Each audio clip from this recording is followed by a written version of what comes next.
یہ buns road پر واقع خیام پاکستان سے قبل تعمیر شدہ شفقت ہاؤس کی عمارت ہے،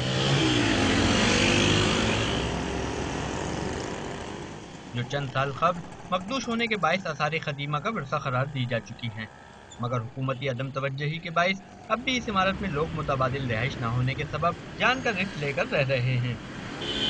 گورنمنٹ کو چاہیے آثار قدیمہ میں کار دے، یہ ہم لوگوں کو دوسری جگہ شفٹ کرے، یہ اپنے پاس احساسات جمع کرے۔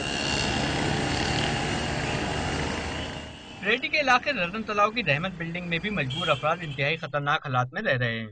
2 سال قبل بلڈنگ کا ایک بڑا حصہ منہدم ہو جانے کے باعث ایک خاتون جاں بحق ہو گئی تھی، تاہم اس کے باوجود حکومت کی جانب سے مخدوش قرار دی گئی اس عمارت میں لوگ اپنی جانوں سے کھیلنے پر مجبور ہیں۔ بس گھر کے بدلے گھر مل جائے، یہاں سے کوئی سکون سے اچھی جگہ کہیں چلے جائیں کہ 2 وقت کی روٹی بھی ملے اور گھر بھی مل جائے، مگر یہاں کوئی آتا ہی نہیں پوچھے۔ اوپر ایک عورت کی لیڈیز تھی، وہ مر گئی، میرے ہاتھ میں گری ہوں تو فریکچر ہو گئے، 2 فریکچرز یہاں۔ اس کا نام کیا، ہم لوگ مجبوری میں رہ رہے ہیں، اور بلڈنگ میں بارش ہوگی تو یہ بلڈنگ بالکل ختم ہو جائے گی۔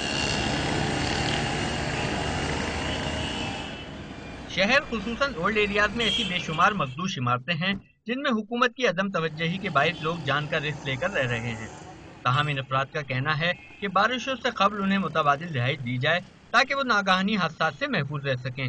کیمرہ مین عابد علی شاہ کے ساتھ عاصم خان، ڈان نیوز، کراچی۔